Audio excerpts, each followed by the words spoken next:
Campus in Berea, Ohio. This is Cleveland Browns Daily, brought to you by Ballybet, coming soon to Ohio on 850 ESPN Cleveland. What do you think? What made him so dominant today? Because he's Myles Garrett? Yeah. Because he's Myles Garrett. He's Myles Garrett. Yeah, that's all. Tannehill, he gets the snap, he's pressured by Myles Garrett, and sacked! And time is going to run out on the Tennessee Titans in the first half! The quarterback position is a tough position, but he's built for it, he's made for it. It was one play early in the game in the first quarter, he broke like 3 tackles and made a play. Like, that's the show. Like, that's who he is, and he's just going to continue to amaze us all every week. 2nd and 15, Watson under center with Ford in the backfield. Fake handoff, Watson looking down the middle. He's got Cooper wide open for a touchdown. And Coop finally has that score with Deshaun Watson. It was a double move, getting a little bit of advice from Coop. And, he kind of let me know what I needed to do on that play. And I watched a little bit of him running the route. And I'm like, you know what, I'm going to go out here and try to do it like Coop. And it worked out for me.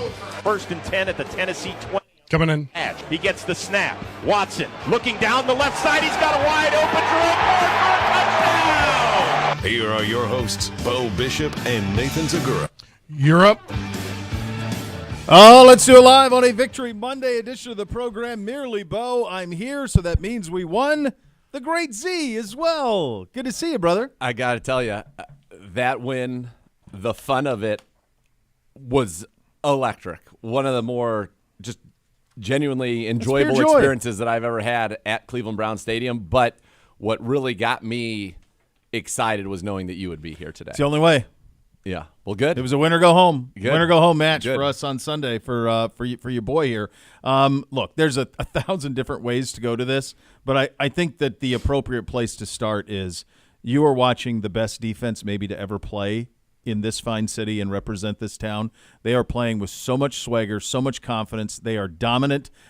We need a nickname. I saw Junkyard Dogs floating around. I'm for it. I'll co-sign it Fine today. with that. Yeah. That feels like a home run to me. We got 1,000 T-shirt companies start printing them. There's great defenses that has played around this league, but what is happening here is the type of defense that imposes its will upon opponents and then stands over its grave with laughter as it buries them. That is a swaggering, sauntering defense. This is a whole nother level, brother.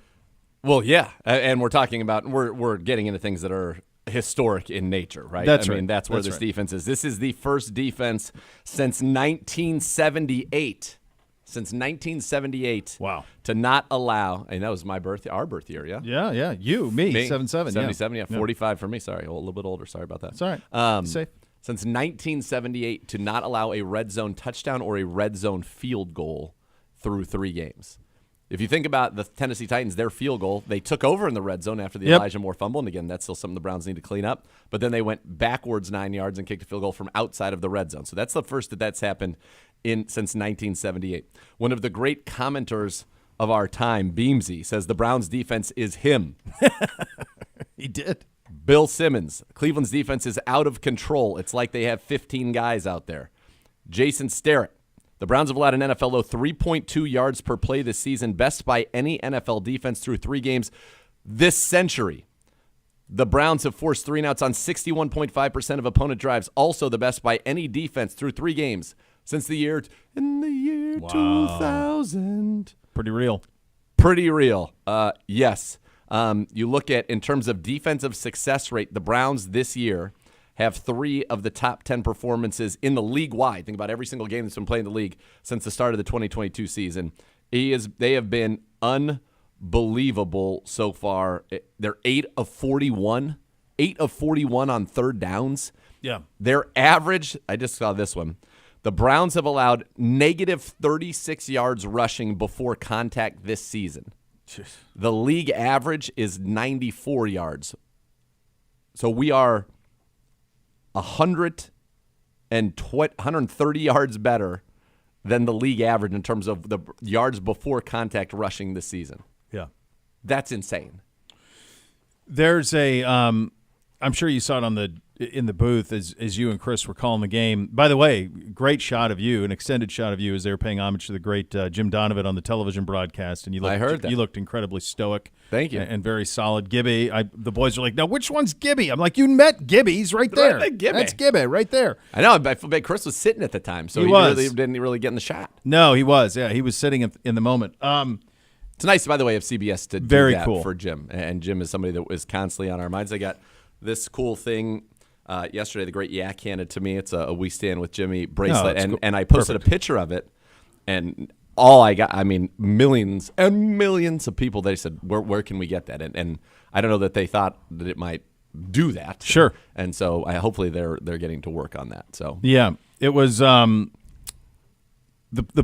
coolest play, and I do think, like, you think about the hiring of Jim Schwartz and what he provided schematically, meshing with the talent that was acquired in the specific spots by Andrew Barry, but the attitude that he brought to the group, the demanding of being chesty, of celebrating, of pounding your chest. It was probably best. You think about the moments we've had already, like Myles Garrett doing the crossover, job, and then Tennessee, folks. If you haven't, I'm sure you've seen it on social. You obviously paid and saw it in real time. But if you missed it, it's going around on social. Myles Garrett is switching back and forth on which side he's going to rush on, and Tennessee is trying to get two tight ends opposite ahead of Myles to line up to try to block him with two tight ends to help the tackle. So they had three people on him, and Myles is bouncing back and forth, and they get a delay a game on the penalty. And Jim Schwartz has a smile. he's laughing.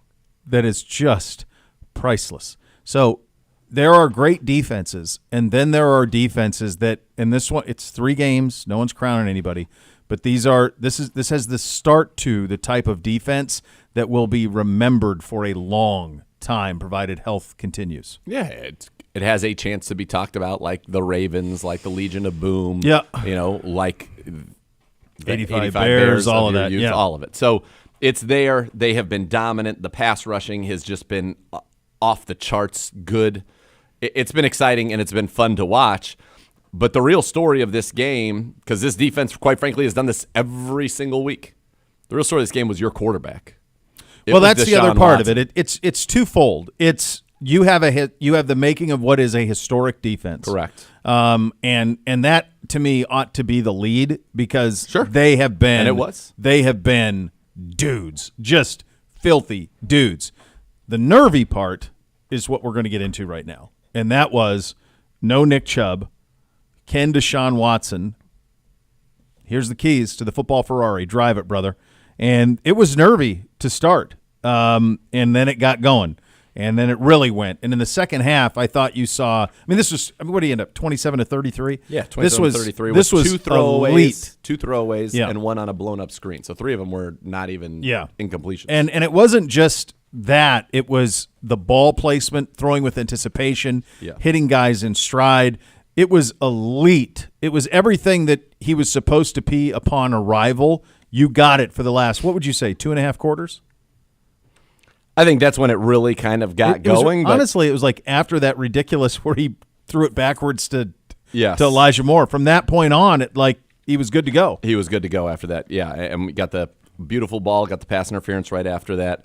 Really got robbed of a touchdown, on one of those drives as well, which we'll talk about, I'm sure. But I thought it was important on the opening drive, though, that you still got 3. And then if you remember how it happened, he trips on the first down, gets up, they get 8 yards, and they lose 2 on second. And then on third, he got sacked by 2 different guys. Yeah. It got out of both of them, hits Elijah for the first down, and then you're able to go get some points. And I just thought that was, from a momentum standpoint, was a very positive thing. But, yeah, then he started really getting into it, getting comfortable, standing tall in the pocket, getting to his third read, delivering just some strikes. There was a couple of throws that he made on just outs or comebacks from the far hash to the sideline. That is a long throw in the National Football League. Yeah. And we saw him do it last year, and he did it again yesterday. There were a couple that I think the Titans thought they were going to get their hands on, and he's like, nope. And it was still far, honestly, from a perfect overall offensive performance. We had bad blocking on the perimeter. We had a couple of those plays that could have been huge. The trick play with the inside handoff, reverse, flea flicker, screen setup. Yep.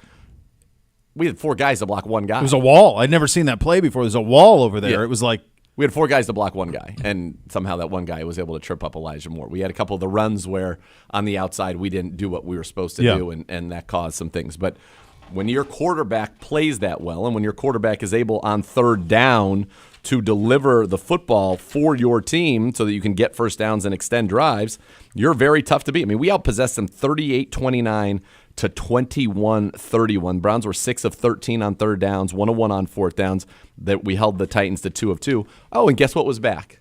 The quarterback sneak. well, and the tight end sneak first. Well, I mean, That's right. Good job at you. I don't know what camera we're on because the screen's on the beautiful Tuscan countryside. It is a right gorgeous now. Gorgeous. Tuscany. Yeah, it is. Well, now the Great Wall of China. Yeah, But it's a good screensaver though. it is very nice Yeah. pictures. No idea if we're streaming this show or not. I don't know. Are we? Yeah. We are? Okay. Yeah. All right. Very good. Good to know. Well, That's fine. okay. We don't need this. We don't need We're it. It's big fine. bees. We didn't have it for many years. Yeah. We're fine. Don't need it now. But we did mention on this program. We did. How about a tight end sneaking it? Yep. Well, Harrison Bryant does it. Harrison Bryant does it. And then they're saying, oh, well, Harrison Bryant's the sneak guy. And Deshaun comes up and there's nobody over the center and he's able to sneak for a first down himself, which Yep. was great to see that he wanted to go get that first down for the Cleveland Browns. And I think that is adding that back into the mix is a very nice weapon to have. But yeah, this was Deshaun Watson doing to the Tennessee Titans what he always does. Yep. Right? Like high completion percentage. Quarterback rating was his first career against them was 119. This was 123.4. Yeah. Really should have been higher because it should have been 300-plus yards and 3 touchdowns. Oh, my God. I mean, just imagine how it would be viewed. It had that Agreed. one of the most inexplicable inadvertent whistles. Wasn't I even tweeted, inadvertent. It was inexplicably on purpose. like he meant to? Yes. He thought he stepped out of bounds. He's not even 6 inches from out of bounds. I mean, it's just Not not even a close. It's not even close. It's like one of those ones where you just go, oh, yeah, coach, I blew it, but I'm sorry. We're going to have the ball here. Like, I just blew it for no reason. Like, I'm an idiot. I don't understand. And there's It's crazy. And I mean, there's it's no just- recourse, which is No, you can't make it right. I always think, and Stefanski mouthed this, and it just felt like, unless you're sure, Don't- let him go. Right, you We can can get it always right. go get it right. Right. Like, if all else, be cautious, swallow the whistle, let him score. And if you have to redo it because he stepped out of bounds at the 30 We'll whatever, know. fine. We'll bring it back. We have cameras. everywhere. We'll bring it back. Like, yeah. Absurd. yeah, that's one of those ones where all of a sudden now instead of 27 to 33 for 289, you're 27 to 33 for 300 It would be another 40. 320 some and 3 touchdowns. Yeah, it's a totally different feel. It is. And what's crazy about that one even more than the fact, look, he's a human being. He made a mistake, right? There's no doubt about it. It was an egregious mistake. The very next play, we threw a ball down the right sideline to Amari at about the Tennessee 5. There was a lot of contact made on that play. Isn't that an automatic makeup call flag? Make it right. Like, yeah. Okay, fine. You guys don't get the touchdown, but you're going to be first and goal. They had every opportunity to make it right on the very next play. I did, even yeah. thought the dude, even though it wasn't anywhere near him, the guy on that sideline should have thrown the flag. Interference. I blew it. First You're down. on the 5. Yeah. Like in the association, it's an automatic. The next Next possession, play, yeah. automatic makeup call. Like, here's the thing. And I'm very curious to see what the NFL does about this. Now, I'm sure that official, he made a mistake. I'm sure that he was rooting the rest of the game like, man, I sure hope the Browns win this game. Because the truth is, had the Browns lost that game by 3, because that was a 4-point play, that could potentially at the end of this year affect people's jobs, livelihoods, their families' location, all of it. Mm-hmm. So what's the recourse on that? There's that official, there has to be some type of a, I don't know, punishment, whatever it is. Because you can't have that. There have got to be ramifications. Like it's That's too what I mean. critical of a thing. This like, could have been 31-3. oh my God. And like an apology, then, like there has to be some sort of punitive damage for that. Because it's just it didn't cost us, thankfully, but No. it's a huge one. Another thing, and it's not one of those ones that is ever going to show up in any sort of, it's not showing up in a stat sheet. It's not really, it's not something that if you didn't watch the game, or my guess is if you weren't there, you wouldn't even notice. But 2 receptions for 22 yards, 5 carries for 13. But it was a whole lot bigger than that for Kareem Hunt. Yes, and It's he had a ton of juice, buddy. Walks in with the Nick Chubb shirt on. Yes. The fans. You see the numbers and you go, well, he had no impact. Oh, no. And he picked up a first down on one of those where he ran through three guys. It's hurdling. belief. He's a heartbeat engine guy. Arm gets going. Yeah, he's Love emotional. Yeah, and they love him. And it was, you could tell, like his presence helped bigly. No doubt. His presence helped. I think that there was a calm and a passion and a focus on this football team that permeated everywhere. And I think it started, certainly our defense has the swagger and their dominance. I mean, we had 5 people who graded 85 or higher at Pro Football Focus in one game on defense. That is not normal. This team had that, and I think they got an emotional lift from Kareem Hunt. I think that your quarterback, because everything has changed in some ways, I think it made it easier for him to just be him. Because in Houston, it was all on him. And now it's kind of back to that scenario, and he had his best game. And is he going to be at this level every single week? No, even in Houston, he wasn't. But over the course of the season, you're going to get more good than bad. And if he can continue to play it like this, and this defense can't stop everybody from scoring forever. I mean, it's just like it's going to it's the NFL. Yeah. There are other offenses. Good offense can always beat good defense just because of the way that the rules are and all of it. But this team has, if you get Deshaun Watson playing like that, this defense continuing to do what it does, or even a percentage of that, and we stay healthy, there's no ceiling for this team. It is an unlimited ceiling for what this team is capable of doing.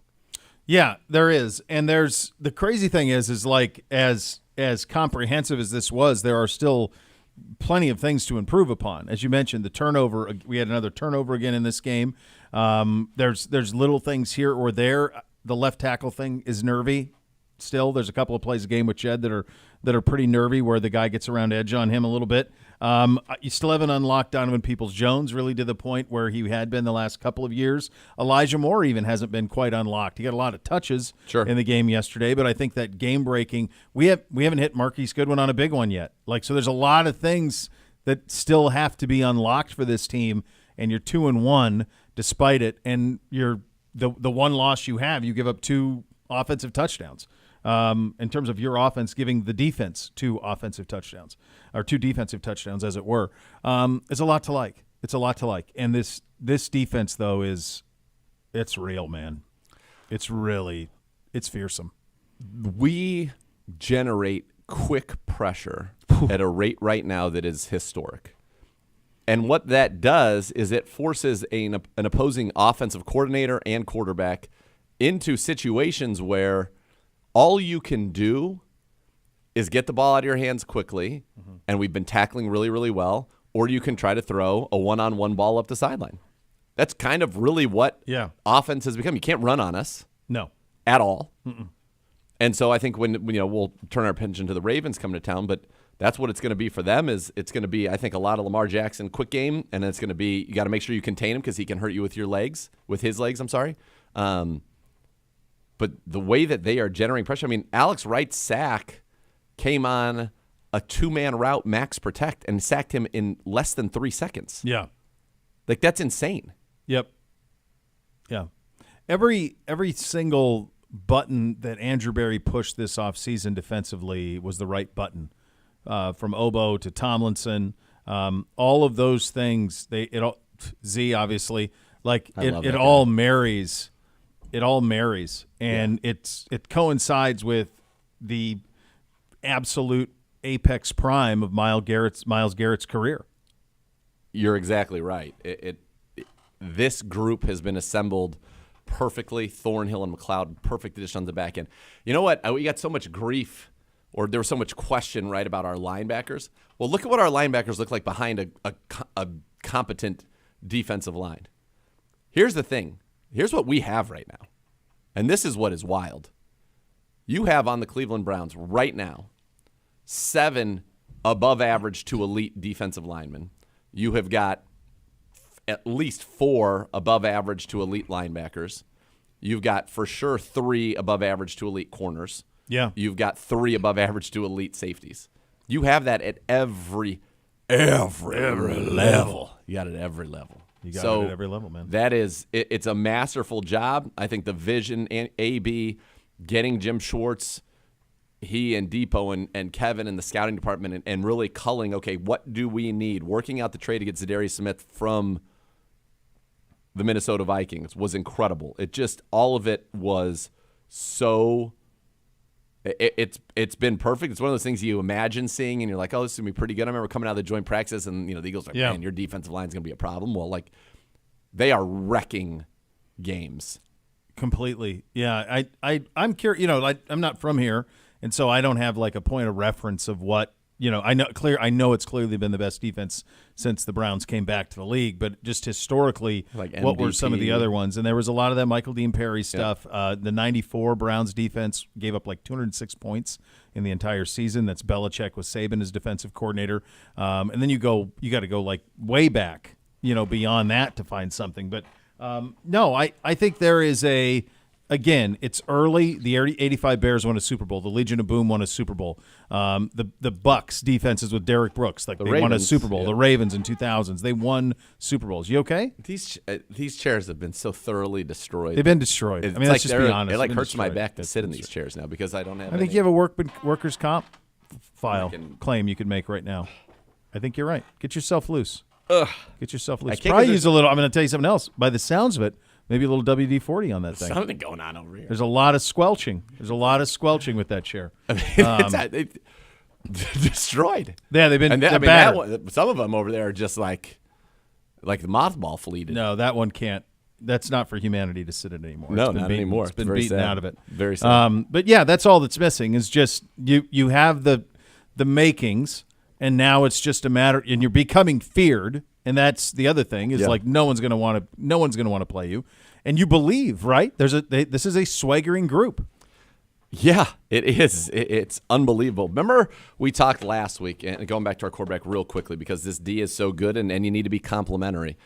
I kind of said, look, quarterbacks under pressure are not supposed to be good. Watson had been under pressure a lot, but I said what had kind of limited him in the first 2 weeks was how good he was from clean pockets. And I put together, and I mentioned this on the broadcast yesterday, that this year from a clean pocket, in weeks 1 and 2, 62.5% completion, 6 yards per attempt, 84 rating. When he was in 2020, the leading passer in the league from a clean pocket, 77%, 9 yards an attempt, 23 touchdowns, 2 picks, a 121 rating. Can I interest you in his stats from a clean pocket yesterday? Go. 23 of 25, which is 92%, 10 yards per attempt, 2 touchdowns, no picks, and a 135 rating. Yeah. You keep him clean, you get him playing at that level, and good things are certainly going to happen for the Cleveland Browns. And I think that was, in my opinion, that was awesome to see from Deshaun Watson to complement this defense that has been so good. On passes of more than 20 yards in the air, 4 of 5 for 116 yards, 2 touchdowns, and a perfect rating of 158.3. We do that, there are going to be a lot of games like this. By the way, I've been here since 2013 was my first season. Yeah. I don't know when we had 2 20-point wins in a 3-game stretch, and quite frankly, I don't know how many games we've won by 24 in my entire time being here. Not many. Not many. No, not that dominant. No, they had no chance. The 2 games at home, I'll say it again, 51-6. Mm-hmm. And Ryan Tannehill the week before this, he was 80%. Yeah, 83%. They beat the Chargers, 20 of 24, 246 touchdown, 123 rating, ran a touchdown into, and he was. By the way, he threw some incredible balls. Oh my God! Yeah. I mean, like incredible Under balls. Constant duress, he threw like where. He had to put it only where a ball could fit, and he did. And it still didn't even lead to completions every time. No. Because our defense was so good. The corners were so good, yeah. And the completions he did get were, one kind of was a little, Cam Mitchell kind of lost his footing, and the guy kind of mossed him a little bit. Mm-hmm. And then the other was a highly contested catch just over the outstretched hand of M.J. Emerson to DeAndre Hopkins on the sideline. I mean, that's it. That was it. And we had one blown coverage. That was it. That was it. No, it was. Here's the thing, folks. As you sit here at 2-1 through 3 weeks, your defense is so damn good that you're going to win the majority of the games you play based off of them. If your quarterback is that guy on the then you can beat anybody in the league anytime you play, and then you can go make a run at it all. That's all. That's what's set up. Is it's still stunning to me, and I'm, again, fine with it. I think had we won on Monday night and had a game like we did the two home games, if we had performed like that, which we could have. I mean, that's a team we can beat by 20. I think there'd maybe be more if we're 3-0. Like, they'd have to talk about the Browns. It is unbelievable how little, even what our defense is doing, is even being talked about. So Simmons and the Cuz did spend a good deal of time on our dominance in the very start of the podcast this morning. For the Guess the Lines? Yeah. They spent a good deal of time talking about See, I can't listen dominant. to that anymore until after we Guess the Lines. Otherwise, I would. Well, they don't do that till the end. So, Right. like, you could listen to the first Okay, salvo, for the beginning? Okay, I and will. it's in the beginning that of how dominant the defense is. But you're right, it is, and it's that's been a theme really of the entire offseason. Is Of course. that anything that we get in terms of people, if you're looking, it's funny. It was the theme on Saturday night for the Buckeyes, Ohio against the world, right? And it's the theme today for us, right? Like, there is, for different reasons, but any sort of goodwill, any sort of affirmation that you're looking for from national people will have to be earned over a long period of time, and it will be very probably toughly earned. It'll have to be earned by winning your division and going on a postseason. Yeah, you're going to have to really you're not getting anything easy this season, and that's fine because I don't think this team would want it. I think this team's more than fine with that. Awful impressive. I mean, I read Football Morning in America, and you had to go a long way to even see our team name mentioned, which it was not really. It was more Myles Garrett was mentioned. Yeah. And that was it. Yeah, that's what it's going to be. Yeah. That's now. You take care of Baltimore on Sunday. You go into the bye week at 3-1. You got San Francisco coming here after that. When is that game? Do we have a kick time for San Francisco? 1 Is that o'clock. known? 1 o'clock. Can that be moved? Maybe. Because if you're 4-0, you don't think 4-0? That's not America's game of the week. That's not a Gibbe. Hello, Gibbe. Hi. How you doing, buddy? Micromanaging. Managing lots. What is that, week 5? Managing lots. No. So you're micromanaging and macromanaging At the same time. at the same time. It's impressive. Yeah, week 6.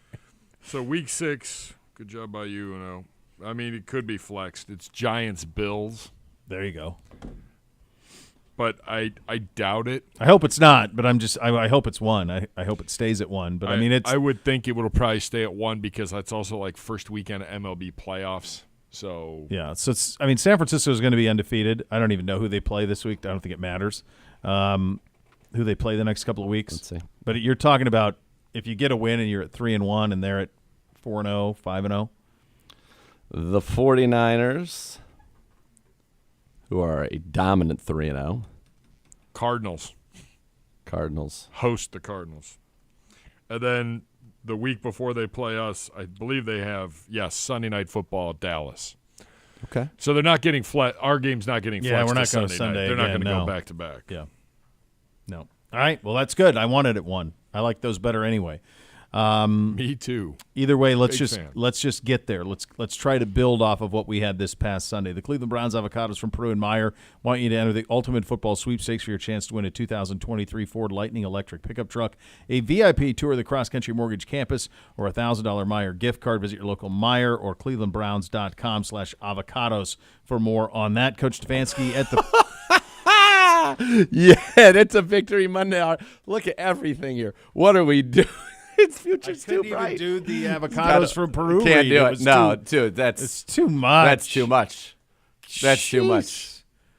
Was that an orange and brown in the coat? Or a pink perhaps. I couldn't even. I just glazed up. I've got lighting. It's yeah. hard to say. I know we had the T. Scotts on, Yeah. but I could not tell on I am now of the opinion that he has every single T. Scott that there is. I mean, how many different colors of those have we seen? I think you just stopped with. I am of the opinion he now has every. And yep, Feels all of right. it. He's got all of it. You'll hear from Coach at the podium coming up next on a Victory Monday edition, Cleveland Browns Daily, brought to you by Bally Bet, sports betting partner of your Cleveland Browns, now live in Ohio on 850 ESPN Cleveland.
Elk and Elk serious injuries, serious lawyers. Call 1-800-ELK-OHIO for a free case review. Elk and Elk's proud partner of your Cleveland Browns. And now let's head to the podium and Coach Stefanski's presser. Okay, got to watch it. You're down. And really what we saw live was true. I thought the guys played with outstanding effort, running to the football and defense, really just setting the tone early from the defensive side of the ball. Offensively, made some plays there, moved the ball, came away with points when we needed to, and then played a field position game when it was necessary to play a field position game. But like I mentioned yesterday, proud of the effort across the board, and then got to come back in here and have a great work week as you get ready for an AFC North game. And with that, I'll take any questions. Kevin, when I went back and looked at that flea flicker, it did go for 14 yards, but you had all 5 offensive linemen going against pretty much 2 defenders there for a while. Wow. It looked like it should have went for a lot longer. Why didn't it? That's about the reaction I had, Tony, when I watched it. We've run that play before, so that's not something that is new. You just got to. The kid made a good play. We had blockers out in front, but all you're trying to do is get our guys the ball in space. Various ways to do that, but yeah, it did look like that one could have been bigger. Hey, Kevin, have you ever seen 2 tight ends follow a defensive end from side to side like that? No, I haven't. That was a first. I've seen one, but I've never seen 2. I mean, you always talk about how teams try to take Miles out of the game first. Is that like just an over-the-top example of that? Yeah, I would say so. Maybe we'll see 3 next time. And with Elijah, it looked like you guys made a real effort to get him the ball more. Are you still just trying to figure out the best ways to take advantage of what he does best? Yeah, and I think with a lot of our players, you're just trying to get them the ball any which way you can. I think Elijah has a unique skill set. We can line him up outside, inside, the backfield. So all things that we'll continue to explore as the season goes on. You may put different guys back there just to get a look. But he does a nice job of handling that package of plays. And then, again, find ways to get our good players the ball. Kevin, back to Miles on that split sack that he had. Obo Okoronkwo got in there and was holding Tannehill, allowed Miles to get in there. How important have guys like Obo and Za'Darius been to allow Myles Garrett to kind of resurge this year and have this kind of performance he's had so far? Yeah, I think it's a good point, Cam. Miles is a great player. I think everybody knows that, and I know that. But I think when you add really, really good players, great players around him, it only frees him up to make more plays. And it works both ways. Miles gets a ton of attention. That's going to give other guys one-on-one. So I just think when you're talking about a rush plan, it really does take everybody to execute that. And sometimes one guy will get the glory of the sack, another guy will get it the next time. And really the pressure is what we're looking for. The sacks are great, and we want sacks that turn into sack fumbles, but the pressure is really what we're looking for. And then with Deshaun, you mentioned him and his accuracy, his decision-making was a little better. When you look back at it, was there something that stood out to you from yesterday that was maybe a little different than weeks 1 and 2? No, they're all different games. I thought he played, like we talked about, played great. And I mentioned to you guys yesterday that pass protection was outstanding. He had a lot of time back there, could get through his progressions, could step into throws. So that factors into it considerably. Kevin, the defense has been questionably dominant for 3 games, but is it any heartening knowing that takeaways come in bunches? Has he been able to do that? Jim Schwartz said points allowed and takeaways are the 2 primary, with only 2 takeaways in 3 games. Yeah, I do think that they come in bunches, Fred. We stress it, we coach it, we work it at practice. We got to continue to play sound football, and when the opportunities come, whether via interceptions or fumbles, we have to be ready.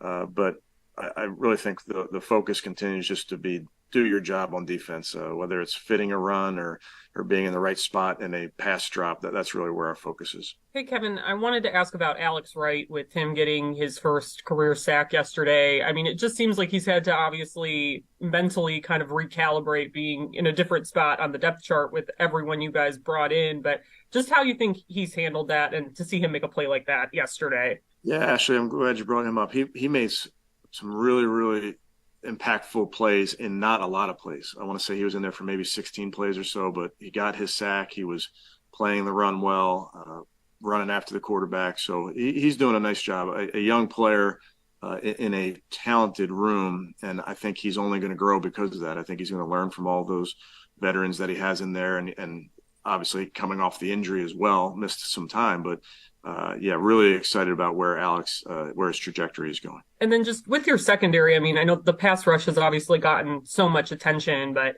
it just seems like they're playing really well. And does that like just kind of allow Jim then to do all the moving and be super aggressive up front the way he has been? Yeah, I think that's a good point. I think you look at some of the success that we're having, rush and coverage work together. When you're able to put pressure on the quarterback and maybe the ball comes out sooner than they want. And if you're sticky in coverage, you're around your guy, you're aware in zones. I think they both work together. Kevin, we saw that you were going to give Nick Chubb a game ball. Were you able to deliver that? I was. I drove out there yesterday, hand delivered him his ball. How's Nick doing? He's doing great. He's excited for the team. He's rehabbing every day. Hey, Kevin, I'm not saying he was not confident before, but how have you seen Jerome Ford's confidence grow now that he has this bigger role? Yeah, I would just say young player, Jeff, that until you are in that position, until you get those carries and those touches, there's always going to be a party that is unsure. So I think for Jerome, put him out there in practice. He does it, and he does it well, and see the same thing in games. So I just think it's like any young player. Until you've done it, you haven't done it. And I think now, he's really entrenched himself in a big part of this offense. Okay. I guess it was reported during the broadcast that Sean has kind of been urging more empty formations. If that's true, the benefit of doing that, do you feel, is what? And also, is it an easier concession now with Nick not being on the field? You'd like your best back in the backfield, but now that he's not there, is it a little easier to go that way? Yeah, I would say we've been an empty a lot in over the course of time, especially in the last couple of years. That's a big part of what we do. Every game's going to call for a different game plan. So, not giving away trade secrets, but empty is a big part of what we do. Yes. Why is it? Why? Well, for various reasons. Obviously when you're in empty, you're passing, but trying to find completions clears the vision up a lot for the quarterback, clears up who's maybe blitzing. It's easier to see when you spread it out because the nickel, for instance, can't disguise as much when you're maybe in a tighter formation with backs in the backfield. You're up. Does your furry friend have what it takes to beat out the competition? Enter the Dog Race Sweepstakes presented by Milkbone for a chance to have your pup compete in the annual halftime dog races. Visit clevelandbrowns.com/contest to enter. Check out more from Milkbone at your local grocery or pet supply store. A wild week 3 in the NFL. We will put it into perspective. The Hoff coming up for the Joe Thomas half hour of the program. You listen to Cleveland Browns Daily on 850 ESPN Cleveland.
And Pet Supplies Plus giving you a chance to win tickets to home games all season long while providing the best deals for your pet. Over 75-plus stores in Ohio. Enter to win tickets at clevelandbrowns.com/Pet Supplies Plus. Receive a coupon for you to use at your local Pet Supplies Plus with your entry. Pet Supplies Plus, proud partner of your Cleveland Browns. This was a wild Week 3 in the National Football League, my friend. A lot of headlines here, some shocking results. Cardinals over the Cowboys.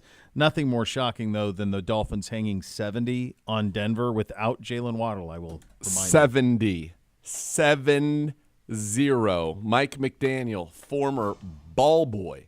That's right. For the Denver Broncos, who was hoping to get an interview to be their head coach. Not granted an interview. Goes to Miami. Hangs 70 on them. Could have set the record. Could have kicked a field goal and set the record. 73. Could have done it. Didn't. Classy guy. Nonetheless, listen to these numbers, folks, because they're kind of stupefying, if I can get our internet to work, and I'll get to it in a second. But you had Raheem Mostert and Devin Achane. Now it's Achane. Achane. He switched it to Achane today. Yeah, it was Achane. Now it's Achane. Right. Devin Achane. Those guys both go completely bonkers. And when I say completely bonkers, this is what I mean. Devin Achane, 18 carries, 203 yards, and 2 touchdowns. Yep. Raheem Mostert, 13 carries for 82 yards and 3 touchdowns. Some dude named Christopher Brooks, a rookie out of BYU. I don't know who that is. 9 carries for 66 yards. Oh, Tyreek Hill, receiving, 9 catches for 157 and a touchdown. Robbie Chosen, or whatever his Chosen. Robbie Anderson, former Robbie Anderson. Former Robbie Anderson. Yeah. Chosen Anderson. Now I think he's Robbie Chosen. I think it says Chosen on his jersey. 1 catch for 68 and a touchdown. Oh, Mostert, remember him? 7 catches, 60 yards, and a touchdown there. Oh, remember Achane? 4 catches, 30 yards, and 2 touchdowns. Achane had 4 touchdowns. Mostert had 4 touchdowns. Yeah, that's They right. scored 10 touchdowns, 70 points. Do you know they had more yards in that game than some teams in the league have through 3? Well, they had more yards in the first half than the Bears have had all season. The Bears are an abomination. Yeah. No, I mean, it was electric. And it wasn't just – so that was – I had the 3 TVs going. So I had our game, and then the secondary game was the Packers and Saints, and then the red zone secondary, and then the third game was the Saints and Packers. And every time I looked over, it was the Dolphins again with a monster play. They have put together a team – where it feels like everybody runs 4-2. Yeah. And again, they didn't have Waddle. They're the fastest team in the league. The 5 fastest recorded player movements this year are all Miami Dolphins. Yeah. Hill, Achane, and Mostert all were on the list. And again, no Waddle yesterday. No Waddle. No problem.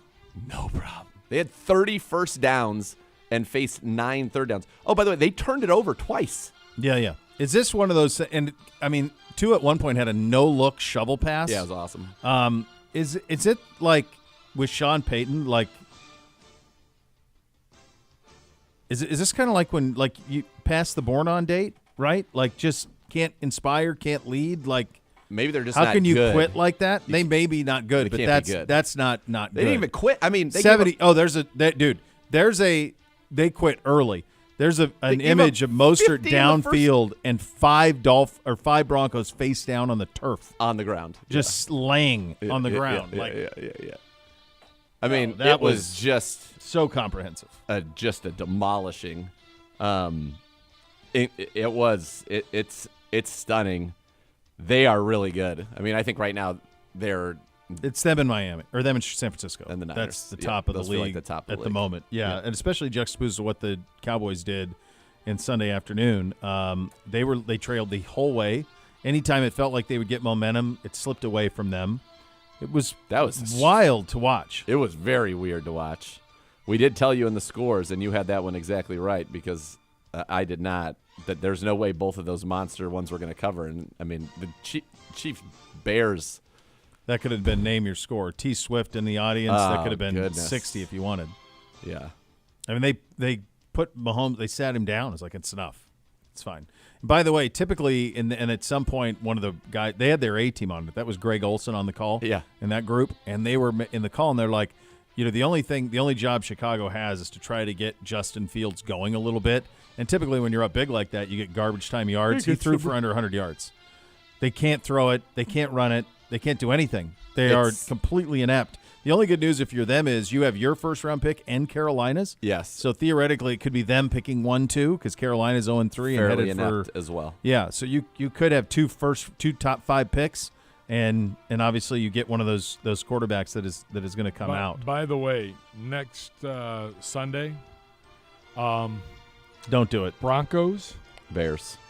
Really? That's got to be a 1 that's o'clock game, awful. though, right? 1 o'clock. Yeah. Awfulness. Yeesh. Is that's in Chicago? Listen, there needs to be somebody, and maybe they thought the Bears, Kansas City was that game, and you said you have Dallas. One team in the NFL, you need somebody, you need one good game at 4 o'clock. He said that Gibbe was saying last week that they decided the first 4 weeks. First 3 at least. So they were banking on. Remember, the Fields was the highest voted 3. MVP. He had more money on Fields for MVP than anybody else in the league. Sorry no about kidding. that. Sorry. Yeah, that's next dreadful. They're next dreadful. Sunday Night Football, Chiefs at Jets. We're gonna parade that out. Are they really? Yeah. Stop. Listen. Linda, listen. They're in net. Oh my God. Zach Wilson. Minnesota lost. Did you see how? In spectacular fashion. All right. For those who didn't watch, the Chargers are up 4. That's right. With a minute 25 to go in the game. They're up 4 with a minute 25 to go. They have the ball on about their own 25-yard line. Yep. Okay. Brandon Staley elects to punt it. Or I'm sorry, elects to go for it. Now, the analytics state that it's an 89% chance of win if you pick it up. If you punt it, it's an 82% chance of win for the Chargers. But again, the Vikings don't have to kick a field goal to tie or win. They have to score a touchdown to beat you. The only way you lose is if you give up a touchdown. Yep. And he goes for it, and they run, of all things, a fullback dive that gets swallowed. Minnesota now has the ball 25 yards away from winning the game. Okay? They throw it down to inside the 5. For some reason, Cousins doesn't spike the ball. It's first down. They don't spike it, and then all of a sudden it takes 15 seconds for them to run a play, and he can't communicate with the coach, O'Connell, because they said post-game that he couldn't hear him because the crowd was so loud. Why are you not just spiking the football? Spike. And then we come up with 3 plays. They had 30 seconds. Right. We can go talk about it. You had 3 plays that you could come up with. Instead, they don't do any. Cousins calls his own play. They basically run a post-up play for Hawkinson. Hawkinson can't get the defenders off his back. It's a pick. It's bounced up and picked off. Game over. Brandon Staley was bailed out. I understand by the way, it's a 6% difference. Right. 89%. So if you want to go analytics, it's 89-82. You have to have some sense. You don't even get a 10% benefit for doing it. No, and it doesn't take into account the stupidity of the play call. Well, my guess is, there has to be an analytic that what your winning percentage is if you don't get it. Yeah, it's 89% if you do get it, 82% if you punt. What is it if you don't get it? Oh, my gosh. It has to be. It's gotta so be. You're risking, my guess is risking 40% to gain 7%, which that's not a good trade. Not a good trade-off. In any way, shape, or form. No. Just absolutely brutal. That's wild. But Cousins lost. Minnesota 0-3. Gronk said. I mean, if you're the Jets, don't you have to try to figure out something? You cannot continue on if you want to play this season with Zach Wilson. So you either Garrett have Wilson's to useless. He's completely useless. So and by the way, the Patriots suck too. You have to call for Cousins at the top of the pecking order. Or if it's Jacoby, you call for everybody who could potentially be available. Gardner Minshew. Call the Colts today about Gardner Minshew. He's better. I know he walked out of the back of the end zone.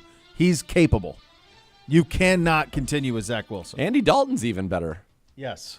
I don't even know who the Jets' backup is. He's got to be better. Get Heineke. I mean, Atlanta. What a joke that team. Yeah, I'm clown glad they show. went down clown Absolute show. clown show. Wild day in the league, to say the least. All right, coming up, the Joe Thomas half hour of the program. You listen to Cleveland Browns Daily, brought to you by Bally Bet, sports betting partner, your Cleveland Browns, now live in Ohio on 850 ESPN Cleveland.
It is time for the Joe Thomas half hour of the program, and he joins us via the Twisted Tea hotline for the next 30 to discuss a 27-3 victory. Let me just, if you were offensive coordinating against this Browns defense, what would your plan be?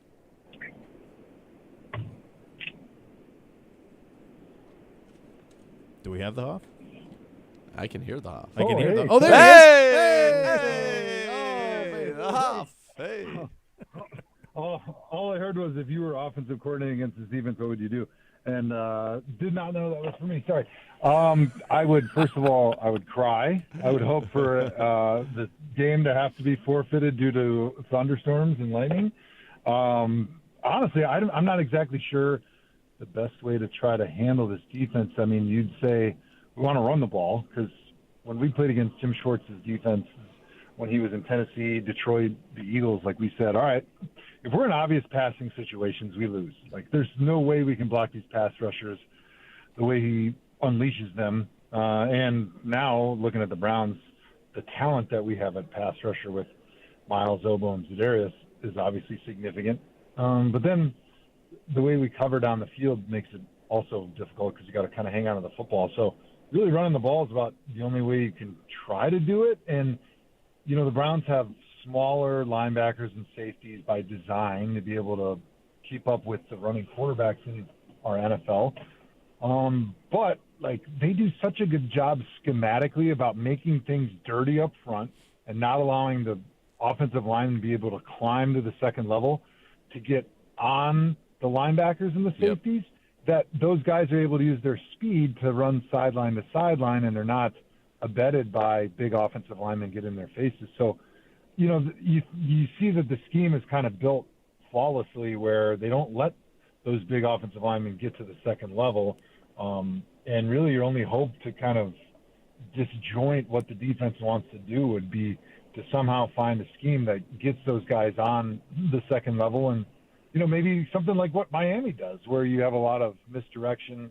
You got a lot of guys running at full speed before the snap, getting handoffs and trying to run around the defense, and then having your offensive lineman try to skinny through and at least get a hand on some of those guys. Hoff, kind of, and the other part of it you mentioned, you can't get yourself in obvious passing situations because Myles Garrett right now is unbelievable. Have you ever seen a play like where he's going and running back in a fourth and two tight ends are following him, they get a delay a game because they can't even get set because he's just toying with them? I mean, unbelievable performance.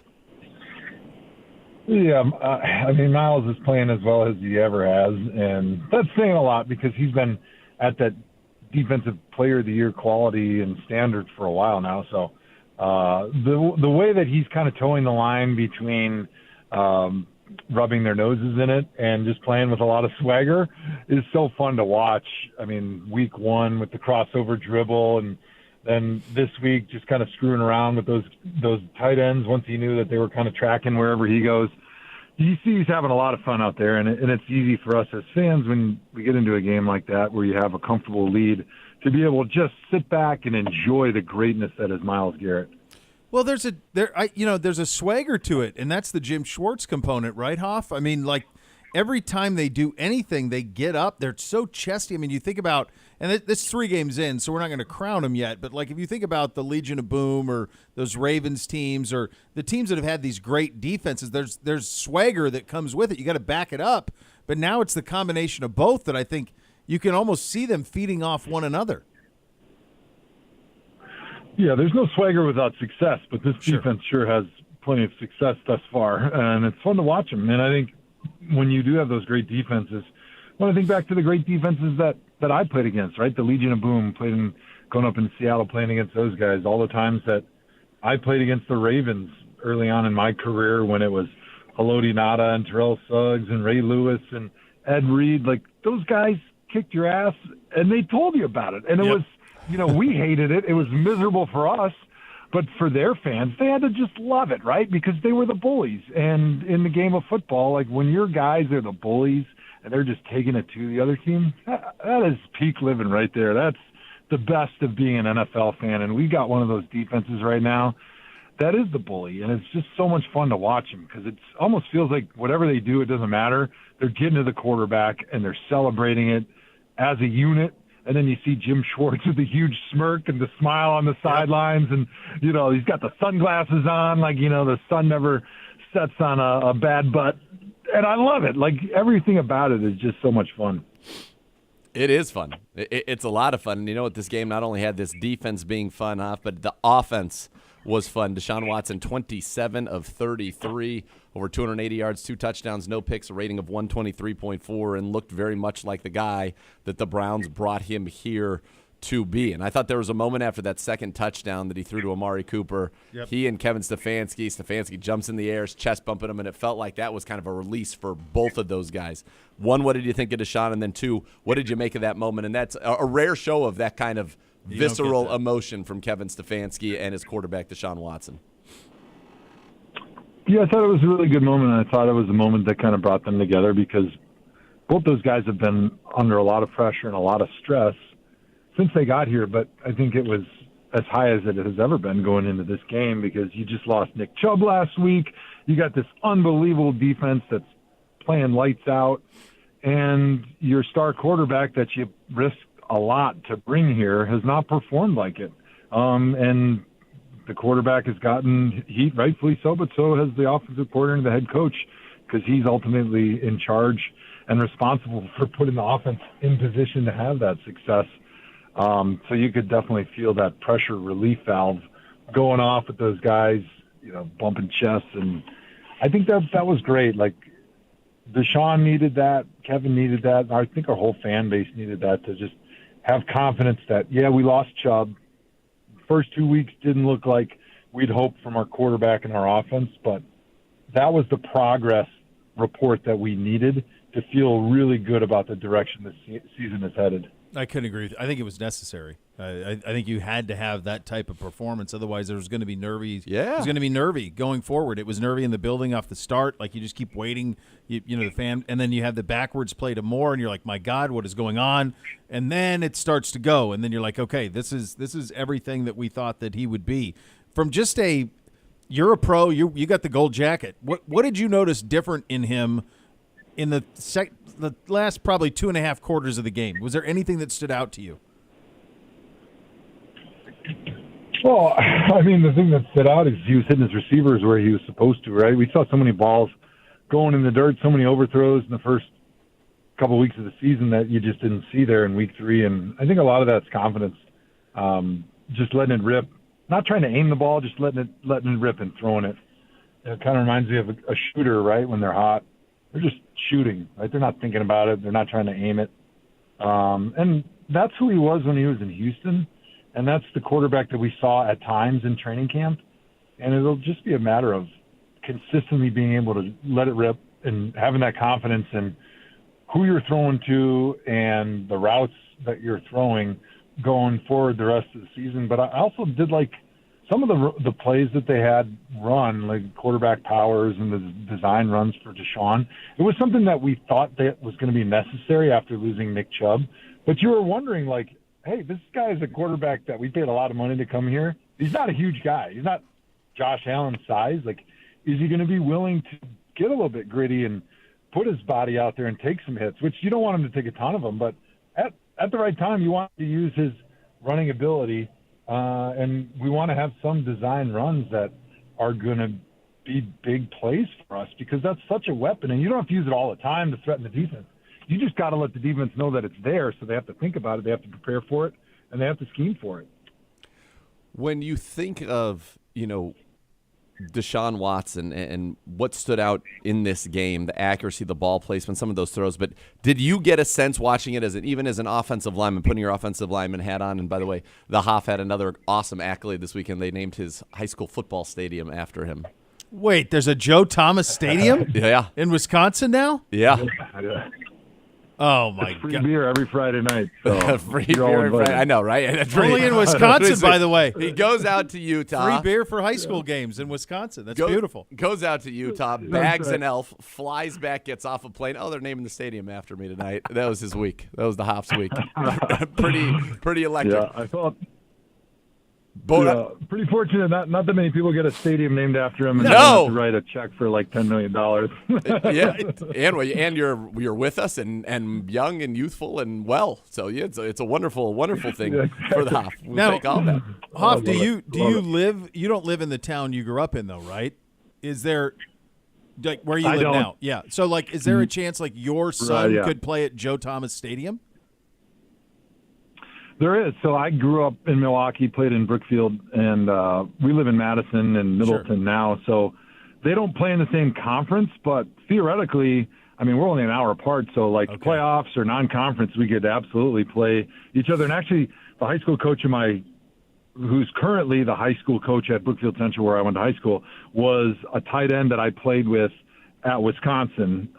So there's enough connection there that I would think hopefully they would try to schedule like a non-conference game early in the season. That would be so cool.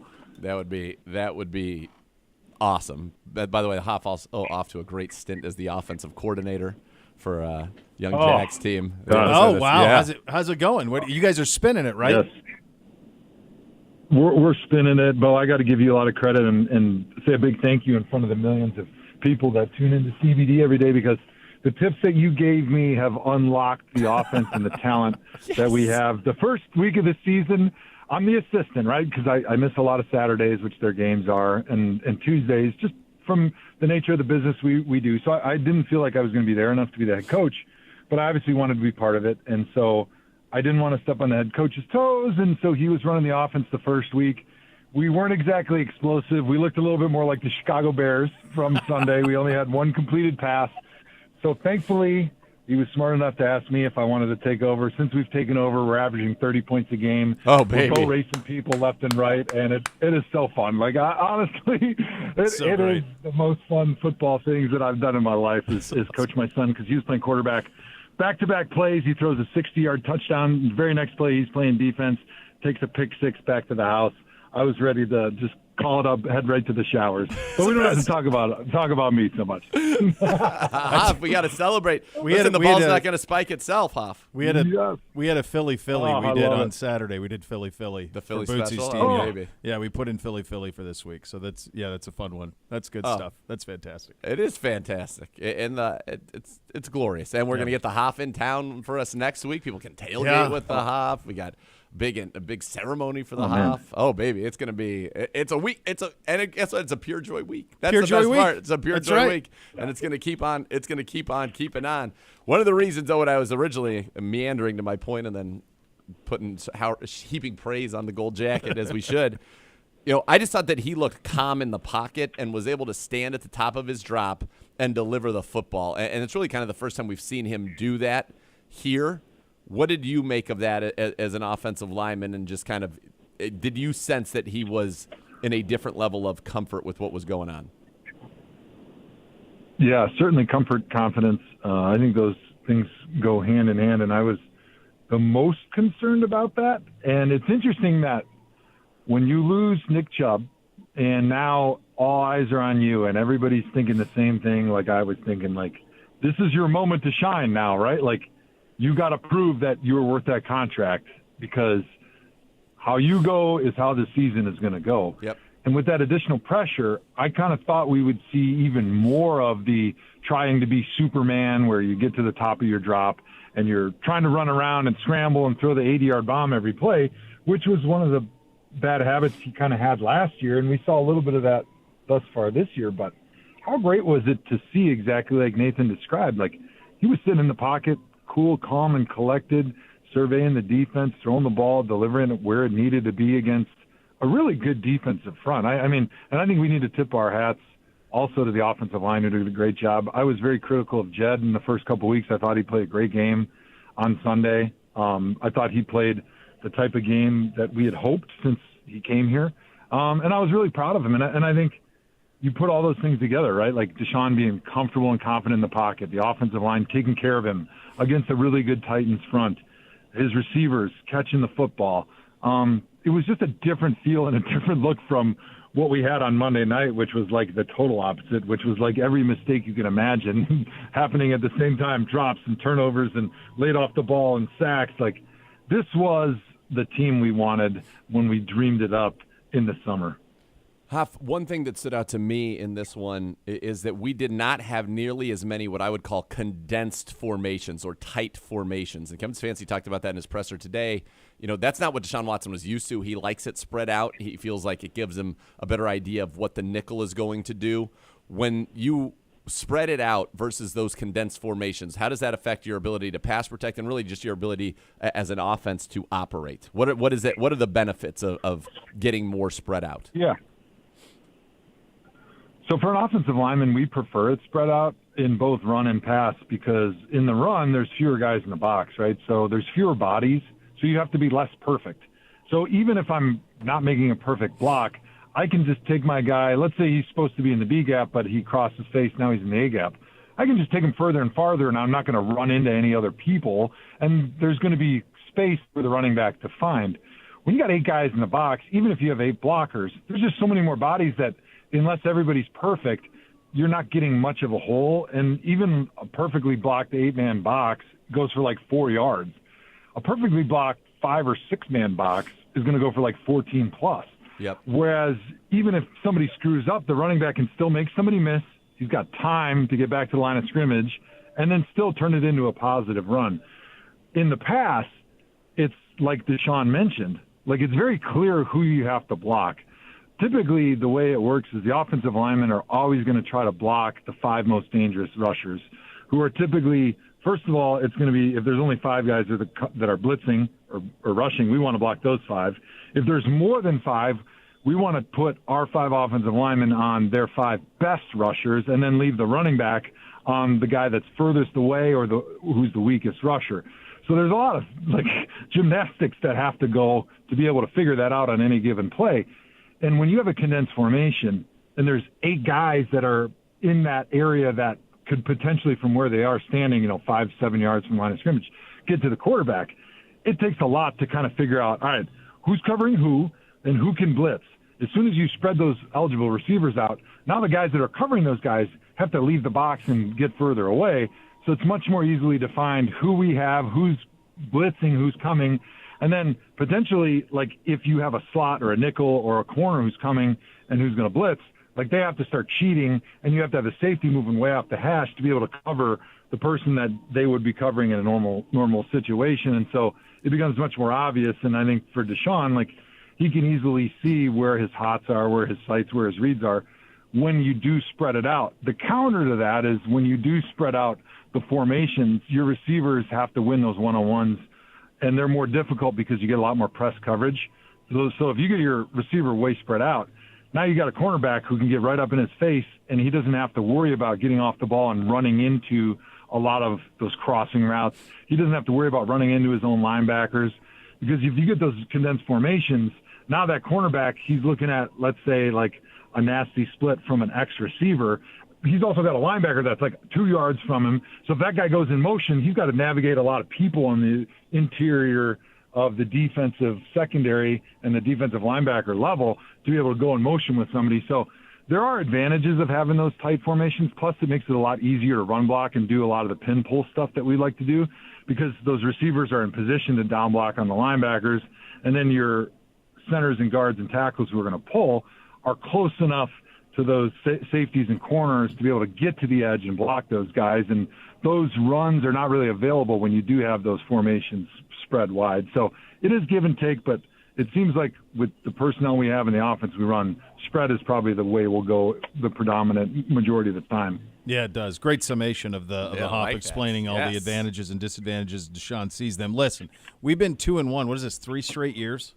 4 straight years? 4 straight years, 2-1. None of this is going to matter if you don't win the next one. Like you lose to Baltimore on Sunday and Victory Monday, pure joy, all of it. It all goes straight down the tube. So you got to stack this, right?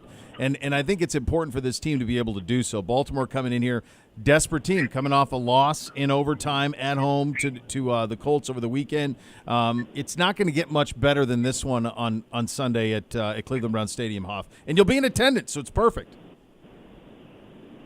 Yeah, selfishly, obviously, I was cheering for this to be a huge game. I mean, I was obviously as a Browns fan, but being that I'm going to get my Hall of Fame ring and got a lot of family and friends that are going to be coming out. Like, you want the best environment possible, and we're going to get it, baby. And I couldn't believe it because I was watching the slate of games on Sunday, and I saw the Ravens get a safety against Gardner Minshew and the Colts, and I go, all right, that's over, right? There was like no time left. The Colts had like no timeouts left, and they're also now punting off. And we went to my daughter's volleyball game, and I came back, and I saw that the Colts had won in overtime, and I go, wait, what? How's it even possible? Right. But it just sets up what an amazing opportunity now for the Browns after the heartbreak and just the way I can never remember during my post-football career feeling worse than I did after that Monday night against the Steelers. And I think we felt that, like, when we talked on the call, like losing Nick Chubb and just playing disgusting football and losing a game we should have won, to now sitting and saying, all right, we got an offense that's playing good football. Defense is still playing the way they should. The Ravens lost, so we're both 2-1. There's three teams right now at 2-1. We win this game, we're in first place. I know it's super early, but like, we're feeling really, really good about our situation and an opportunity to go do it against the Ravens on Sunday. Like, this is just why the NFL football is the greatest thing on TV. It is. There's no doubt about it. This is going to be, I mean, it was an awesome atmosphere. Big shout out to the fans. They were loud. They were into it. And I think when you have a defense like this that is just such a group of butt kickers. Yeah, it does. It gets a crowd going wild and worked into a frenzy. And I think this weekend is going to be no different. It is going to be awesome. Yeah. Hoff, as you mentioned that the Baltimore Colts, as you looked around the league, I mean, just a crazy day in the league. My God, the Cowboys losing at Arizona. The Dolphins, I think, are still scoring. They put 10 touchdowns. Like, it was like the University of Miami against the college, like Denver College is what. No, that was an NFL game. 70 points, 70-20 for God's sakes. Outrageous. I mean, what else? What jumped out at you on Sunday?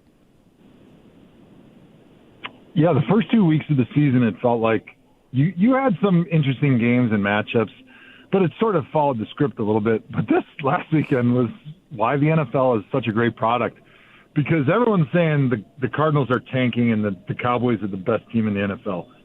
And the Cardinals boat raced the Cowboys. I mean, they had over 200 yards rushing. Yep. And they absolutely hammered the Cowboys. Now, I know the Cowboys, I think they were missing 3 starters on their offensive line, their best 3 players. But still, like, you shouldn't be allowing, as a supposed great defense, 200 yards rushing to the Cardinals, who do not have a great running attack, who do not have we love Josh Dobbs. He's not a Pro Bowl quarterback. Like, the guy's just not going to be a great quarterback in this league for a long time, and he certainly shouldn't be beating your guy Dak Prescott the way they did. But hats off to him. I mean, hats off to everybody in that Cardinal staff. Like, they played good football. They got a turnover from Dak Prescott when they needed it. They ran the ball over 200 yards. To me, I think that was the big upset, because especially once, we knew Kyler was going to be out. They cut Colt, and it seemed like they were sort of unloading and tanking for the season. All of a sudden, they're competitive through the first 3 weeks, and then they go ahead and beat the Cowboys team, who, I know they're America's team, so they always get anointed sooner than they should, but it seemed like everyone was anointing these Cowboys like, oh, yeah, they're going to do it this year. And the way they lost, to me, that was the most shocking thing from Sunday. It most certainly was. Wild. Yeah, it was. Just wild. I can't help but think, Hoff, as you're offensive coordinating for young Jack here, I just put myself in the position of the opposing coach. So it's a Saturday morning. I show up. I got my little game plan ready. And then I look across, and you're not coaching a gold jacket, are you? When it gets colder, I will. Maybe that's for the playoffs. Maybe the playoffs break it out. Yeah. Maybe break it out for the playoffs. Yeah. Like, what the hell, man? This is in the brochure. Some dad coaching a couple nights a week, and all of a sudden the Hoff's drawing up ball plays. Pure joy. I could see the Hoff out there in the gold jacket. And I get way too fired up. Bone. Well, you can't help it. You can't help it. You can't help it, man. I mean, it's absolutely the most fun. And this one on Sunday was something that I think our fans – I like your point, Z. We talked about it a lot, but I think it's the overarching theme of this is this defense. It's rare that defense is fun to watch. This defense is fun to watch. And I made this point to Z earlier, Hoff. I want to run it by you. The defense is going to have you in every game you play. If Deshaun Watson plays the way he plays Sunday, you can beat everyone you play. And it's the floor on this team is very high because of the defense and the offense. If the offense can go the way that it did on Sunday, then the ceiling is equally high. Yeah, there is no ceiling. Your defense will keep you in every game, and I think the important thing for this offense is to understand how important minimizing mistakes is going to be. Yes. When you have that type of defense, you're going to have plenty of opportunities. You're going to get the ball back on a lot of 3-and-outs. And this offense has plenty of talent that you don't have to go above and beyond and try to make every play spectacular, because you'll have plenty of opportunities, but what you can't have is what happened against the Steelers, where you just have a ton of mistakes and turnovers. That's the only way you're going to get beat. I mean, when your defense is this good and this dominant, the only way the other offense has a chance is with turnovers. Yeah, it truly is. It's that type of Hey, here's that type the of thing. I don't know. I hope not. I don't think that we're going to have another 3-game stretch where we go -5 in the turnover differential, and we're still 2-1 with 2 beatings. Yeah. So get that cleaned up, and I think we're going to start taking the football away too. I mean, the way the ball is bounced, Bo and I were talking about earlier, Hoff. I mean, Alex Highsmith gets a sack strip fumble that literally ends up being a perfect bounce pass to T.J. Watt while he's running towards the end zone. The ball bounces up in the air, out of one hand, into another hand, out of that hand, into Alex Highsmith so that he can take it to the house. And then, even on Miles' sack strip fumble, that ball ends up 10 yards away right to Derrick Henry somehow.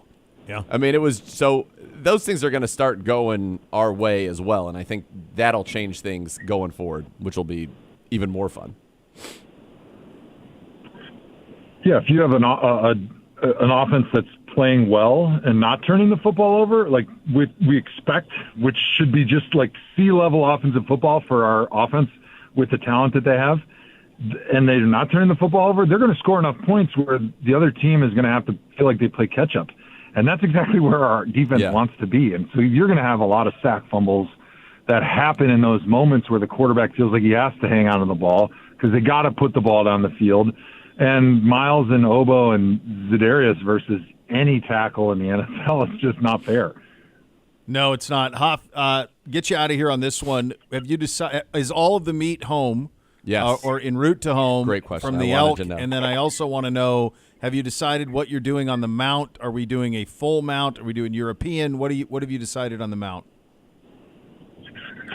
So we dropped the meat off at the processor on Wednesday in Wyoming. Like this little town, Evanston, is pretty close. So it was about a mile drive. Dropped it off.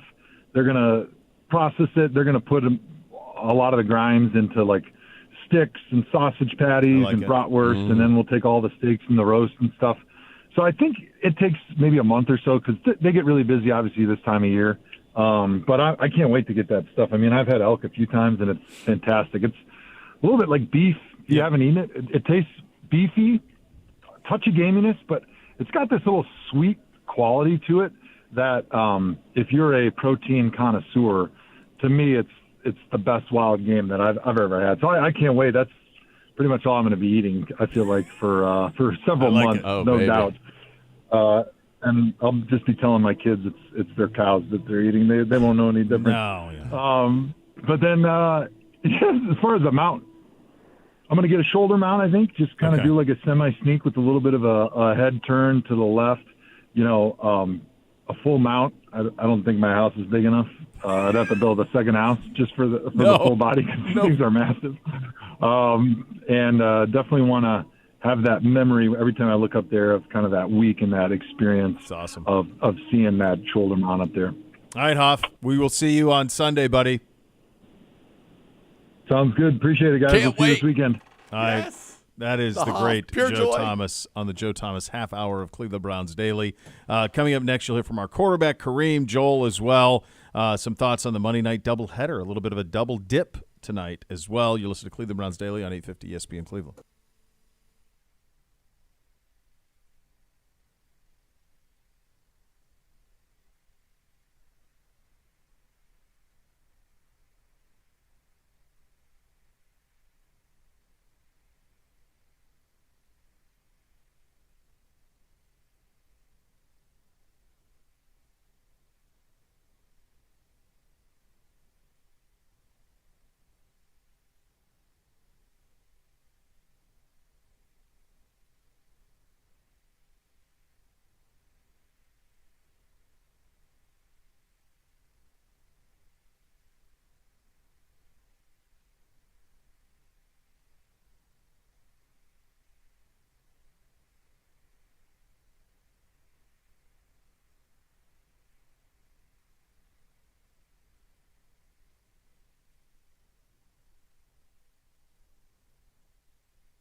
Friend, how about it takes to beat out the competition and enter the dog race sweepstakes presented by Milkbone for a chance to have your pup compete in the annual halftime dog races.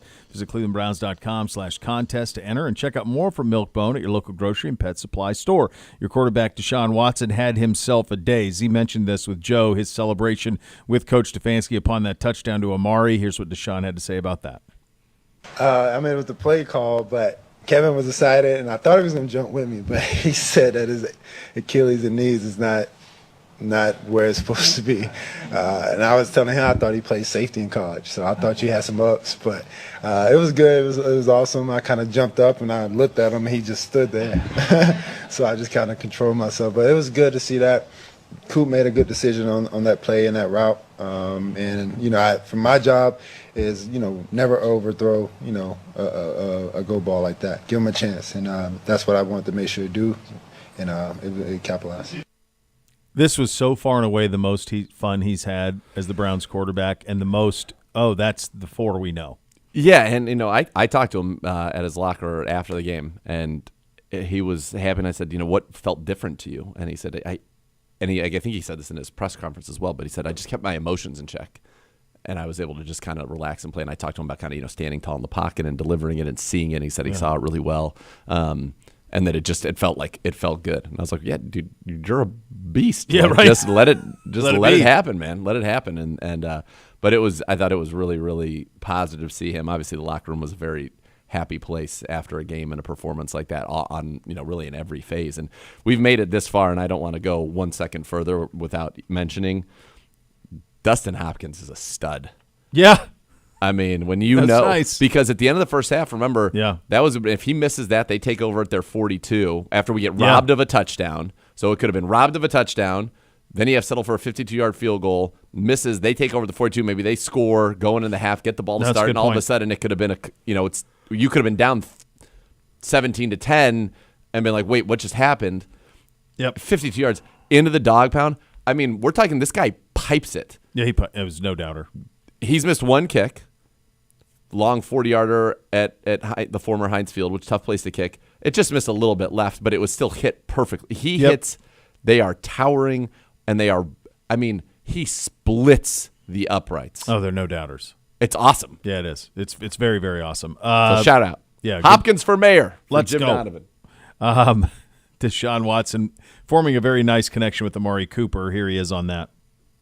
Yeah, I mean, Amari doing a heck of a job of just communicating. I think the biggest thing is just communicating sometimes if I don't see a certain route or see a certain guy, how he's playing, he's coming to the sideline, and I think you've seen it today. He sat beside me, and he was just talking to me. Hey, look, this is what I'm seeing. This is what they're doing. And I just trust him. You know, he's a veteran guy. He's been around for a while. So, you know, I just got to put the ball, placement in a place where he can make that play, and he's been doing a heck of a job doing it. Yeah, that connection is one that's only going to get stronger. I feel like the connection with Watson and all the receivers, it's going to start to stack. The trust will come, and that's only going to get better and better. I mentioned this earlier in the show, the impact of Kareem Hunt. If you looked at the stat sheet, it wouldn't be something that jumped out to you, but there's no question he was an emotional lift to the team, but also to the fans. Here was Kareem on the reception he received from the fans today. I thought something was happening. I'm like, oh, man, oh, dang. It was pretty cool, man. It was, definitely felt good. Put a little pressure on me. I'm like, all right, I might have to do something sweet now. Like, dang, everybody going. But, no, that's a cool deal, man. I love Cleveland, and I guess Cleveland loved me. I would say that Cleveland does love Kareem Hunt. The idea that he was at the Toledo game the week before on Saturday. The injury happens to Chubb Monday night. He's here Tuesday afternoon. Mm-hmm. Officially signed Wednesday. First practice Wednesday. And it was a light day Wednesday. We really didn't have a practice That's Wednesday. true, because it's a short, compressed week. So you practice Thursday, Friday, That's walk through Saturday, and then that's not even. And then that's it. Yeah. Walk through, that's it. I said on the broadcast, I said it's Kareem Hunt looks exactly like I would expect him to look had he been here all season, and he wasn't playing in the NFL on Monday. No. It was incredible. And, just to see a couple of those runs, I saw the whirling dervish, and just to see him get out there and hop over guys and fight and scratch and claw it was awesome. It was awesome. I got to see him pregame just for a second, and, said, welcome back, dude. This is awesome. And you could just tell he was so overjoyed to be back. Yeah, it was. It was a real lift, and you could tell, not just to the team, to the fans, to everybody, to have him back. Joel Bitonio's seen a lot in his time as a Cleveland Brown. It's as emotional loss as you're going to have last Monday in Pittsburgh. The idea to bounce back as emphatically as this team did, it matters. Here's Joel on that. Oh, it's great. Anytime you lose in this league, it's how you can bounce back and be resilient all week, and we found a way to get the win. Defense is playing lights out, and offense finally kind of got their rhythm a little bit there, and it was great to come out and get a victory. Sure was. Changes a lot. To do so in dominant fashion helped too, because there are different type of victories in this league. There are the ones where you win, but this wasn't that. This was win and to do so emphatically was fun. We got a Monday night doubleheader tonight. Or sorry, no, not a Monday night. This is a stagger. Again, right? It's 7:15, 8:15 again. Yep. But these are two interesting games. Yeah, they're fun. I'm not a fan of this thing. I would rather they go up, baby. 6 and 9 so you could watch. I don't like the idea of splitting it. Yeah, don't split me up, baby doll. Give me a chance to watch them both. Either that or give me a red zone situation. Or maybe at YouTube TV, maybe they'll give us a box and box. Maybe they understand. Can you what do we're that doing on that? For. Do they do that for you? I don't know. On the YouTube I'll have TV, to see. even on a game like today? I'll just say it. I said it before. I'll say it again. YouTube TV has crushed the Sunday ticket. And I was a long-time DirecTV subscriber solely for the Sunday ticket for many, many, many years. It's incredible. It is so good, and the way that you can go from the 4-box, switching the audios, which you could do there, into one game, then go right back just by hitting the back button, right back into the 4-box, into the red zone for a second, over to here. Like, it's a football lover's. It's perfectly designed. It's really, I don't even know what I would ask for to be better other than to say that I could make my own 4-box, but they pretty much have every combination you'd want anyway. Yeah. It's pretty wild. We are I don't know if we're at the apex yet. Might still be crescendo, but in terms of the popularity of the pigskin, it's pretty remarkable. The Buckeye Notre Dame game on Saturday night averaged, what was it, 11? Yep. Is that what that number was? And it peaked at 14.2. 10.5. 10.5, and peaked at 14.2. It equaled, like NBA Finals equals World Series. This is a regular season game, by the way, that is not running unopposed. Network television, CBS, had Iowa Penn State opposite. Network television had Texas Baylor opposite. So ABC and CBS had their own games they were putting out, and those all, I'm guessing, I would bet Penn State did 3 or 4 million, and Texas probably did around 3.5 million. So imagine if it just ran unopposed, what the number would have been. The NFL numbers are delivering week in and week out. This sport in this country has never been more popular. There's no end in sight to it. They just college football keeps getting more and more popular every week. NFL gets more and more popular every week. No slowing it down. And there are now millions of Swifties who had probably never watched football at all who are now watching football. Travis Kelce's jersey will be #1 in the league by the end. Can you imagine his instant? I'll look right now what it is right now. So at the beginning of yesterday, when you got up in the morning yesterday, Travis Kelce had 2 million followers on Instagram. Oh, God. By the time that his game had ended, it was 2.8. And now, of course, our internet, here we go. He is up to, calculating very slowly, 2.8 million. So 800,000 million. Yeah. Incredible. By the way, the NBC numbers for Ohio State Notre Dame, 10.5 million across all platforms, the most since Notre Dame, Florida State in 93. Game of the century. Charlie Ward loses on the last throw of the game into Notre Dame. They lost, I think, 31-24. And then, far less options for the normal person to watch. Yeah, you were just watching one thing. Yeah. The next week, Notre Dame lost to Boston College. Correct. That year in 93 when they did that. All right, we get your scores coming up next. You listen to Cleveland Browns Daily on 850 ESPN Cleveland.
All right, Gibby, we've got some scores. A double dip. Monday Night Foosball. And we kick things off. The Philadelphia Eagles, Baker Mayfield, and the Tampa Bay Buccaneers. Undefeated baby. Undefeated. Zagora, lead us off. All right, just give everybody a heads up. It's One not of us. the opposite. One of us. No, it's Monday Night Football. Monday Night Football. Gibby. They know. The audience knows, Gibby. Please. You I say. thought he was looking for an out already. No outs. No, I was going to say, there's no such thing. Bo and I, one of us correctly predicted 11 of the 14 games thus far this week. We each got 9 right. Yeah. But we split up one each where we were only one. You got Arizona. Kudos to you. And I got the Texans. So two of the big upsets there. All right. Eagles, Bucks. Eagles have not been great yet. They have not. Not in but the really fourth quarter, sluggish. for sure. But I feel like prime time, national TV, they're going to make a little bit of a statement here. I like the Eagles huge, 77-71.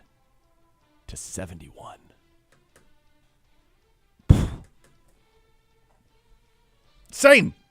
But I don't think it's going to be that close. I think they go. I think it's like 35-17. Today's the 35-20. This They is go. the game. Yeah. He's just so In the other night, in the nightcap of Monday Peacocking Night around for Foosball. 2 hours with all this guy. There's free Chick-fil-A for the people today in the building. Oh, that's exciting. Victory Monday. There you go. Los Angeles, the Rams have made their way east.